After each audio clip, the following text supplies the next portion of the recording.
우리 함께 보실 하나님의 말씀입니다. 구약성경 시편 31편 말씀, 시편 31편 1절에서 6절 말씀 우리 함께 보시도록 하겠습니다. 시편 31편 1절에서 6절 말씀입니다. 우리 6절 말씀 우리 함께 한 목소리로 맞추어서 말씀 보시도록 하겠습니다. 말씀 함께 보도록 하겠습니다. 여호와여, 내가 주께 피하오니 나를 영원히 부끄럽게 하지 마시고 주의 공의로 나를 건지소서. 내게 귀를 기울여 속히 건지시고 내게 견고한 바위와 구원하는 산성이 되소서. 주는 나의 반석과 산성이시니 그러므로 주의 이름을 생각하셔서 나를 인도하시고 지도하소서. 그들이 나를 위하여 비밀이 친 그물에서 빼내소서. 주는 나의 산성이시니이다. 내가 나의 영을 주의 손에 부탁하나이다. 진리의 하나님 여호와여, 나를 속량하셨나이다. 내가 허탄한 거짓을 숭상하는 자들을 미워하고 여호와를 의지하나이다. 아멘. 오늘 새벽에 하나님의 말씀 가운데 또한 주님께 기도하고 간구하는 자리에 먼저 나온 모든 하나님의 백성들 가운데 하나님이 주시는 놀라운 말씀의 은혜가, 그 말씀이 우리 삶에 이루어지는 역사가 함께 하시기를 주의 이름으로 축원드립니다.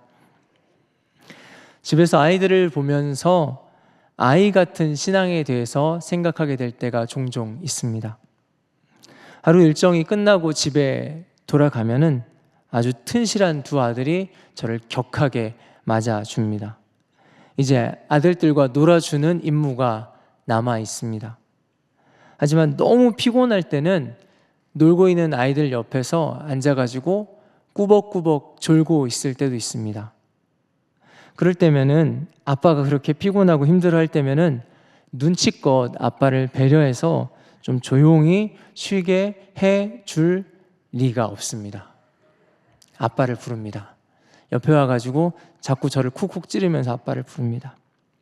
아빠는 이 로봇이 좋아, 저 로봇이 좋아? 아빠, 오늘 내가 만든 거야. 봐봐봐. 좀 잘 봐봐. 아빠, 우리는 언제 워터파크 가는 거야? 아빠, 나는 언제 아빠만큼 키가 클 수 있어? 아빠. 끊임없이 아빠를 불러댑니다. 제대로 집중 안 해서 건성으로 그렇게 듣고 있으면은 딱 와가지고 눈앞에서 얼굴을 딱 붙잡고 얘기합니다. 아빠 똑바로 봐봐. 이 로봇이 좋으냐고.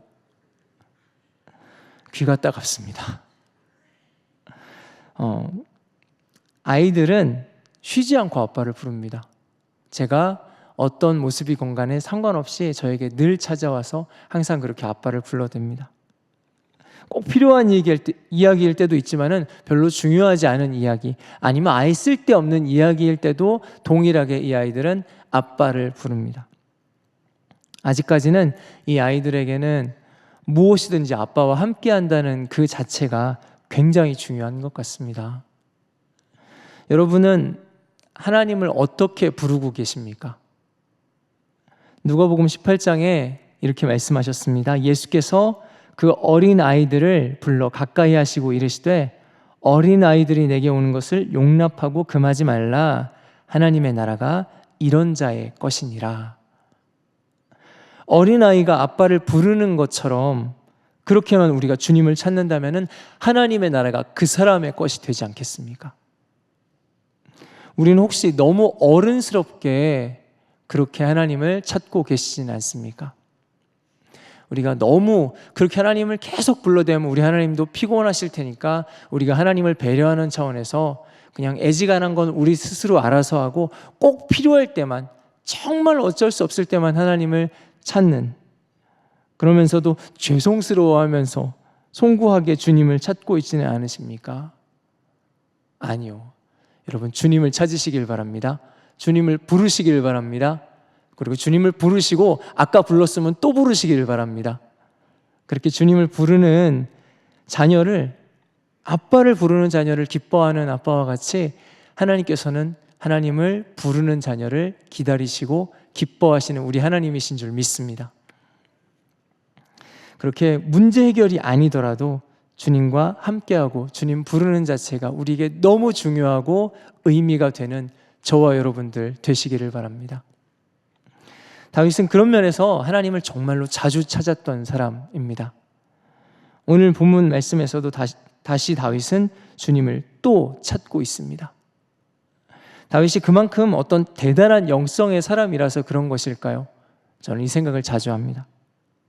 그런데 어쩌면 다윗의 인생에 그렇게 하나님을 찾아야만 살 수 있을 만큼 고통과 역경이 끊임없이 반복되고 있었다는 것입니다. 오늘 본문에서도 나를 둘러싼 모든 것들이 나를 적대하고 있습니다. 나는 혼자인데 수많은 무리들이 나를 둘러싸고 그리고 나를 비방하고 나를 공격하고 그물을 쳐서 나를 잡으려고 하고 있습니다. 그런데 너무 외로운 나는 도무지 갈 곳이 없습니다. 그래서 찾은 유일한 곳이 사실은 하나님이십니다. 다른 선택지가 없습니다. 그러니까 더 간절할 수밖에 없습니다. 실은 시인은 5절 말씀에 이렇게 고백하고 있습니다. 내가 나의 영을 주의 손에 부탁하나이다. 진리의 하나님 여호와여 나를 속량하셨나이다. 나의 영을 주님 손에, 주의 손에 부탁합니다. 여러분, 이 말이 어떻게 들리십니까?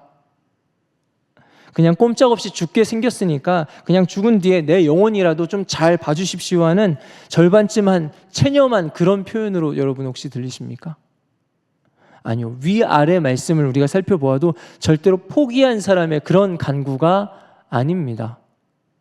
내 영혼까지 책임져 달라는 이 부탁은 사실은 거기에 전적인 신뢰가 담겨 있는 표현입니다. 저에게 가끔 기도 제목을 보내주시는 선교사님이 계십니다. 그런데 이 선교사님 가족들의 비자 기간이 만료되어 버린 것입니다. 이제는 이 선교사님과 가족들이 꼼짝없이 불법 체류자 신세가 되게 생겼습니다. 진즉에 사실은 비자 신청을 해 놓았지만은 여러분, 많은 선교지의 경우가 그렇습니다. 선교사님들이 비자를 받기까지 그 서류가 중간에서 분실된다거나 아니면은 이게 한도 끝도 없이 지연된다거나 아무 이유 없이 거절될 때가 참 많습니다. 그런 경우가 허다합니다. 게다가 특이하게도 이 나라에는 선교사님이 비자 신청을 직접 한다고 해도 외국인인 선교사님이 직접 가서 그 비자가 되었는지 확인할 길이 없다고 합니다. 직접 가서 찾아올 수가 없습니다. 그래서 그 나라 사람이 해당 관청에 가서 대신 이 서류가 진행되는 절차를 확인하고 그리고 대신 그 서류를 수령해 와야만 한다고 합니다. 그래서 선교사님이 그 만나고 양육했던 현지 형제에게 부탁을 해서 그 일들을 진행한다고 그 기도 제목을 들었습니다. 사실 저는 기도하고 있으면서도 중간에 이 형제가 혹시나 딴 마음을 품지는 않을까 라는 생각을 하면서 걱정하기도 했습니다. 근데 선교사님이 그 형제를 굉장히 신뢰했던 것 같습니다. 그 일들을 그 형제에게 위임하고 맡겨서 결국에는 비자를 받았습니다. 그렇습니다. 우리는 무언가 굉장히 소중한 무언가가 있을 때에 그것을 아무에게나 함부로 부탁하거나 위탁하지 않습니다. 소중한 것일수록 정말 신뢰할 수 있는 누군가에게 우리는 부탁을 합니다. 그런데 나의 영혼을 누군가에게 부탁한다면은 어쩌면 그것은 우리의 인생 전부를 건 도박입니다.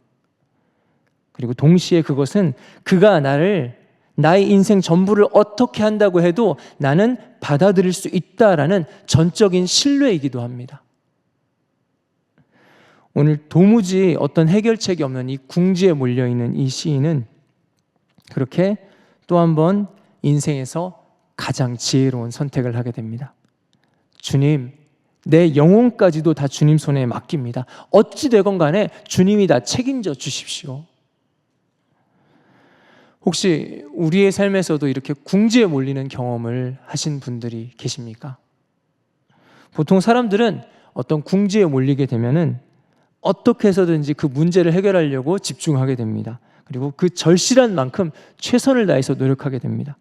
그런데 그런 노력들에 대해서 오늘 시인은 이렇게 표현하고 있습니다. 6절에 이렇게 말씀합니다. 내가 허탄한 거짓을 숭상하는 자들을 미워하고 여호와를 의지하나이다.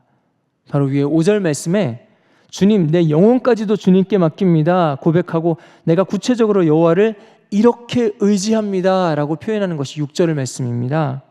그런데 허탄한 거짓을 숭상하는 자들을 미워하고 그렇게 내가 여호와를 의지합니다 라고 고백합니다. 나는 허탄한 거짓, 즉 이 세상의 방법들을 의지하지 않고 여호와 하나님만 의지하겠다는 것입니다. 여호와를 의지하는 것이 곧 이 땅의 허탄한 거짓을 숭상하지 않겠다는 말입니다. 사람들이 궁지에 몰릴 때마다 사용하는 수많은 방법들이 있습니다. 당시에 이스라엘 백성들의 경우에는 먹을 것이 넉넉하지 못했을 때 아마 풍요의 신인 바알이 생각났을 것입니다. 너무너무 간절히 자녀를 바라는데 자녀를 얻지 못하는 가정이 있었다면 아세라 신에게 의지하고 싶은 마음이 올라왔을 수도 있습니다. 비록 지극히 인간적인 생각이었을지 모르지만은 그렇게 그들 나름대로 삶의 문제를 해결해 보려고 애쓰고 있었던 것입니다. 혹시 이런 우상 숭배의 이야기가 굉장히 먼 이야기처럼 느껴지십니까? 사실 오늘날의 사람들도 삶의 문제를 해결하고자 여러 가지 그런 방법들을 찾아가는 것은 동일합니다. 다만 지금은 그 방법이 종교적인 우상이 아닐 뿐이지 그 당시의 우상 이상으로 우리는 어떠한 방법들을 의지하면서 살아가고 있습니다. 누군가는 자기의 어떤 인맥이 인생의 문제를 해결할 것이라고 의지합니다. 누군가에게는 돈이, 누군가에게는 권력이, 누군가에게는 어떤 기술이나 재능이 그 인생의 문제를 해결할 수 있을 것이라고 의지합니다. 사실은 이 방법들이 특별히 나쁘거나 악한 일도 아닙니다. 그러고 보면은 이건 그냥 보통 사람들의 평범한 이야기입니다. 그런데 오늘 이 시인은 그런 보통 사람들이 이야기하는 것들에 대해서 과감하게 선을 긋습니다. 이 시대에 많은 사람들이 숭상하고 의지하는 인맥, 돈, 재능, 권력 같은 것들이 우리 인생의 문제들을 진정으로 해결하지 못한다는 것입니다. 그래서 시인은 이것만 있으면 내 인생이 해결될 수 있습니다 라고 말하는 그런 자들을 아예 멀리합니다. 그것들은 허탄한 거짓이라는 것입니다. 여러분은 이 시인의 모습을 보면서, 이런 모습을 보면서 어떤 마음이 드십니까? 사실 저는 이 부분을 묵상할 때 두 가지 마음이 동시에 들었습니다. 첫째는 와, 정말 멋진 믿음이다. 그리고 두 번째는 하지만 너무 비현실적이다 라는 생각이었습니다. 아무리 믿음이 좋아도 그렇지 사람이 세상을 사는데 인맥이나 재물이나 권력 같은 것들을 다 거짓이라고 무시하면서 어떻게 살겠습니까? 하나님만 의지한다는 다윗도요, 전쟁을 할 때는 군대를 거느리고 나갔습니다. 칼을 들고 나갔습니다. 다윗도 전쟁을 나갈 때 분명히 그 군사력을 사용했습니다.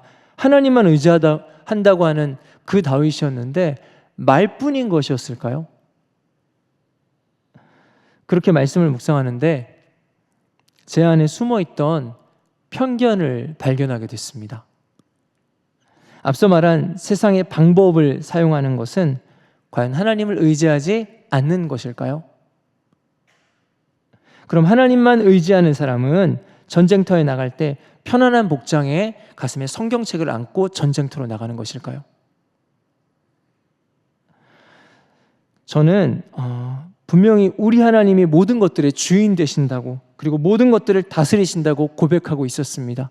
근데 그렇게 고백하면서도 저도 모르게 하나님은 성경 말씀이나 기도 아니면 어떤 성령의 초자연적인 어떤 역사 같은 것으로만 일하신다고 제 안에 생각하고 있었습니다.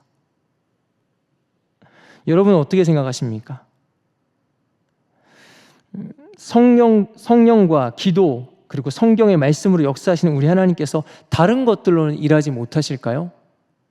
사실 그것은 하나님을 제한하는 것입니다. 몸이 아플 때 기도를 한다면은 하나님을 의지하는 사람이고 그리고 몸이 아플 때 의사를 찾아가서 처방을 받으면 그것은 이 세상을 의지하는 사람일까요? 우리 하나님은 그 어떤 것에도 제한받지 않으시는 하나님이신 줄 믿습니다. 인맥이나 재물이나 권력이나 의학 기술이나 이 모든 것들이 잘못된 것이 아니고 이 땅의 그 어떤 것들도 우리 하나님의 통치 아래 있다는 것입니다. 그렇다면 우리가 조심해야 될 것은 무엇일까요? 6절 말씀에 축이 되는 두 단어를 다시 한번 보려고 합니다. 내가 허탄한 거짓을 숭상하는 자들을 미워하고 여호와를 의지하나이다. 숭상 그리고 의지입니다. 이렇게 하면은 인생의 문제를 해결할 수 있다고 말하는 그런 세상의 방법들을 숭상하지는 말라는 것입니다. 오늘 본문에 굉장히 부정적인 어감으로 번역되어 있긴 하지만은 이 숭상한다는 표현 샤마르는 원래 하나님의 뜻과 율법을 준행하고 지켜서 행한다는 그런 의미로 사용되는 표현입니다. 그렇습니다. 이 샤마르는 숭상한다는 이 표현은 원래는 하나님의 뜻과 하나님의 율법을 지켜 준행하는 하나님에 대해서 사용돼야 되는 표현입니다. 우리가 준행하고 따라야 할 것은 문제 해결의 어떤 방법이 아니라 우리 하나님이시라는 것입니다. 결국 우리는 하나님을 의지하고 하나님의 뜻에 따라서 다른 어떤 방법들이라도 사용할 수는 있습니다. 방법은 사용해야 할 것입니다. 그리고 의지해야 할 대상은 아닙니다. 우리가 의지할 대상은 오직 우리의 하나님이십니다. 이것이 굉장히 큰 차이입니다. 우리 하나님께서 권세나 물질이나 의학을 통해서 능히 우리를 살리실 수 있습니다. 하지만은 그것이 우리 삶의 문제 해결이 되었다고 해서 우리가 권세나 물질이나 의학을 의지할 것은 아니라는 것입니다. 하나님 의지하고 우리 하나님이 그 방법들을 사용하실 뿐입니다. 우리 하나님만 의지하는 저와 여러분들 되시기를 주의 이름으로 축원드립니다. 만일에 우리가 하나님 의지함을 놓친다면은 그때는 그 방법들만 우리 눈에 보이게 됩니다. 그때는 6절의 표현처럼 허탄한 거짓을 숭상하는 꼴이 되고 말 수도 있습니다. 애초에 세상의 방법과 하나님을 대등하게 비교하는 것 자체가 말이 안 됩니다. 이 모든 방법들이 우리 하나님 안에 있습니다. 모든 것들을 통치하시는 하나님 앞에서 세상의 방법들은 그저 하나님의 한 가지 도구일 뿐입니다. 도구는 도구일 뿐, 우리는 그 모든 것들을 다스리시는 하나님을 의지해야 할 줄 믿습니다. 이제 어떤 허탄한 거짓 방법들을 의지하지 않겠다고 결정한 이 시인에게 남아있는 것은 자신의 모든 환난과 고통과 외로움의 때마다 아빠, 아빠, 아빠 하면서 하나님을 찾는 것뿐입니다. 말씀을 정리합니다. 사람은 자기도 모르는 사이에 무엇인가를 의지하면서 살아가는 그런 존재입니다. 그만큼 우리 삶이 사실은 녹록지가 않습니다. 그런 우리에게 세상은 제법 의지할 만한 것들을, 의지할 법한 것들을 펼쳐서 보여줍니다. 얼핏 굉장히 그럴듯하고 합리적인 것 같이 보이지만은 결코 그 방법들이 의지할 대상은 아니라는 것입니다. 우리에게 의지할 대상이 되는 분은 오직 하나님이십니다. 이것을 한번 의지해보면 우리의 인생이 해결된다. 이것이 우리의 삶의 해결이 되니 이것을 의지해보라고 말하는 세상의 충고는 허탄한 거짓이라고 오늘 성경은 말씀하고 있습니다. 그렇기 때문에 오늘 시인은 오늘 말씀 마지막에 이렇게 고백합니다. 21절에서 24절 말씀 제가 읽겠습니다. 여호와를 찬송할지어다. 견고한 성에서 그의 놀라운 사랑을 내게 보이셨음이로다.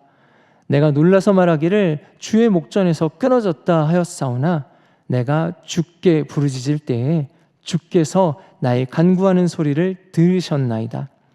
너희 모든 성도들아 여호와를 사랑하라. 여호와께서 진실한 자를 보호하시고 교만하게 행하는 자에게 엄중히 갚으시느니라. 여호와를 바라는 너희들아 강하고 담대하라. 아멘. 성경에서 말씀하는 진리는 문제 해결의 어떤 도구와 문제의 해결자이신 하나님을 구분하고 있습니다. 거짓에 속지 않고 문제의 해결자 되시는 우리 하나님을 분명하게 바라고 의지하는 저와 여러분들 되시기를 축원드립니다. 여러분 강하고 담대하시기를 바랍니다. 우리 하나님께서 우리의 의지할 산성이 되십니다. 함께 기도하겠습니다. 우리 함께 기도하실 때 하나님, 나의 가장 귀한 부분까지도 하나님께 맡겨드릴 수 있을 만큼 내가 하나님 신뢰하는 그런 믿음의 사람 되기를 원합니다. 하나님, 내게 그 믿음을 주십시오. 기도하겠습니다. 또한 내가 허탄한 거짓을 분별을 하고 그 어떤 방법들을 의지하던 모습에서 내가 하나님을 의지하는 모습으로 돌아설 수 있도록 주님 깨우쳐 주시고 하나님 나를 돌이켜 주시옵소서. 함께 기도하겠습니다. 또한 우리 함께 기도할 기도의 제목들을 가지고 간절하게 주여 한번 부르짖고 간절히 주님 앞에 기도하자 돌아가도록 하겠습니다. 함께 기도하겠습니다.